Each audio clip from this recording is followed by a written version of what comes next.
Ô, Débora Oliveira, essa figura aqui, Javier Milei, desde que surgiu no governo da Argentina e majoritariamente embasado com a luta contra a inflação, né? Que é um negócio que é horroroso, que é triste observar o que acontece na Argentina. A gente sofre com inflação, tu imagina os argentinos, né?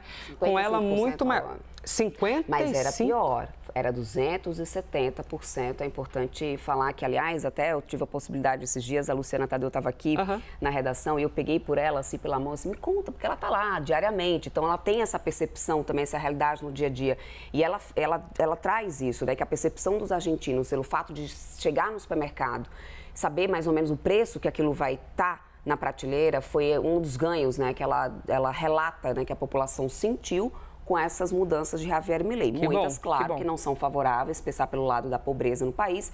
Por outro lado, esse controle da inflação tem sido um ponto positivo, Elisa. Pois é, a gente que sofreu isso nos anos 90, né? Aquelas máquinas etiquetadoras, você ia etiquetando todos os dias por causa da oscilação da inflação.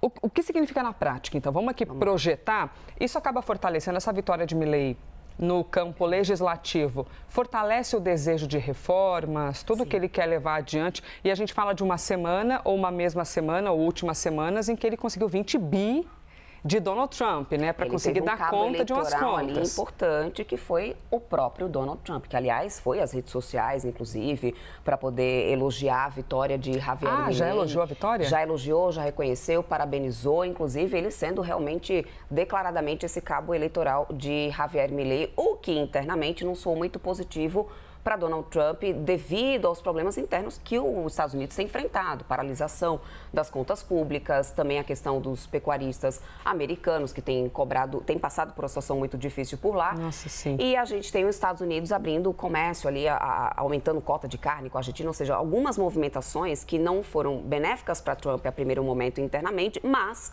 para a Argentina deu nesse resultado aí.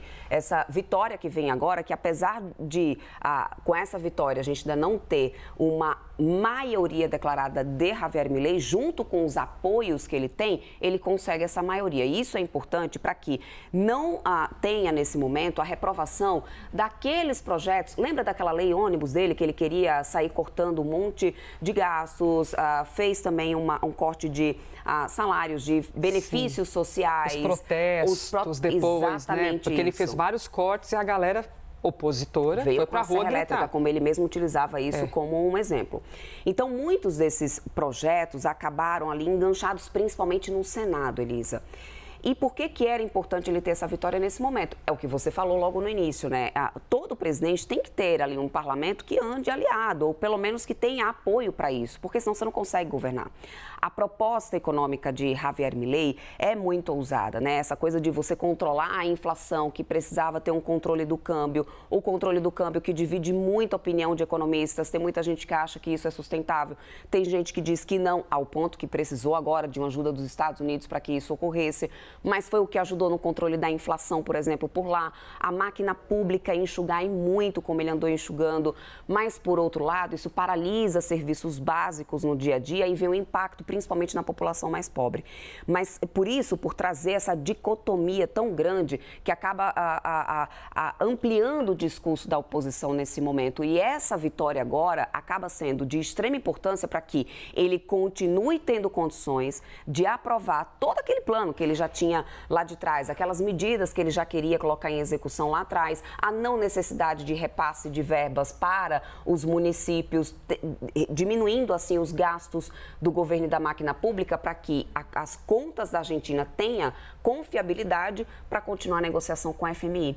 Lembra do Fundo Monetário Internacional? A Argentina tem uma dívida bilionária com o Fundo Monetário Internacional, fez negociações, essas negociações foram atreladas e foram possibilitadas por causa desse plano econômico, mas que ele precisava andar. E Javier Milei não estava conseguindo mais fazer andar esse plano econômico. Então, isso traz agora, esse resultado dessa eleição traz agora, na prática, uma estabilidade institucional para que ele consiga continuar colocando em prática todo aquele plano da serra elétrica dele e aí sim ele ter essa viabilidade de negociação com a FMI, ainda mais agora que tem uma ajuda declarada por trás dos Estados Unidos, Elisa.